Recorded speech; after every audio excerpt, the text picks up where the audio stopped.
safety insurance solution to the public buildings and building under constructions.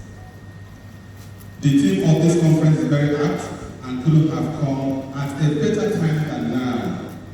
The issue of statutory compliance on insurance of public buildings and buildings under construction is a critical pillar and enabler that will define and drive sustainable efforts to safeguard critical public assets so as to engender the public much desired socio-economic and infrastructural renewal in the country. According to Building Collapse Prevention Guide Report 2023, about 553 buildings have collapsed in Nigeria in the last 49 years.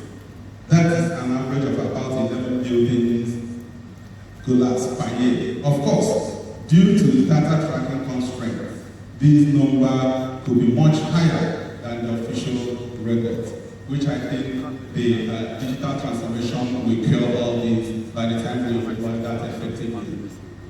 For me, this kind of statistics should worry every Nigerian, particularly the government and policy makers, because whenever a single building collapses, it is not just brick and mortar or rock that collapse, but most times it is precious lives, economic means, livelihood, and premium infrastructure that may never be replaced without insurance solutions.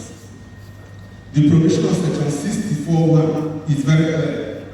It says, no person shall cause to be constructed any building of more than 2 floors without insuring with a registered insurer his liability in respect of construction risk caused by his negligence or the negligence of his servant, agent, or consultant, which may result in bodily injury or loss of life to or damage to property of any workman on the side of any member of the public, unquote. The emphasis is no person. So this provision doesn't exempt anybody, whether individual or corporation. It is a sweeping provision. But with the reality of ground, I think there is need to amend section 64(3) on the penalty. A fine of 250,000 for a building of more than 2 floors is not adequate enough. We must also look at the reviewing number of floors covered by section 64(1) from more than 2 floors to more than 1 floor to safeguard more buildings and infrastructure.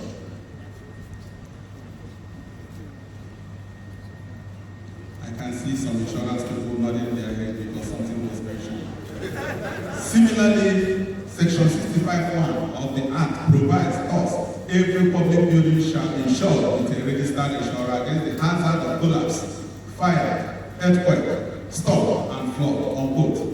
Again, this provision is self-explanatory, but of concern is section 65(6), provided that an occupier or owner of premises who is in default of this section commits an offense and is liable of conviction to a fine of not more than 100,000 or to imprisonment for 1 year or both, unquote. Again, it is important this provision receives further legislative action that would categorize the public building in A, B, C, and D categories to ensure that adequacy of penalty is administered and the computational timeline for penalty, that's fine, should be defined because some public buildings, 100,000 is nothing to them.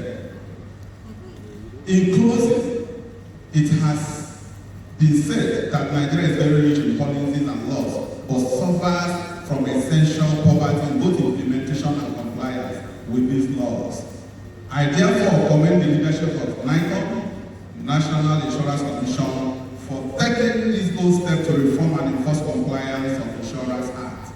To achieve this and deepen in the process, it is important to explore innovative solutions using modern technology, form an interagency task force and compliance team, partner with the National Assembly to strengthen the legal framework to compel compliance, and work with state government both domesticate and to drive national awareness.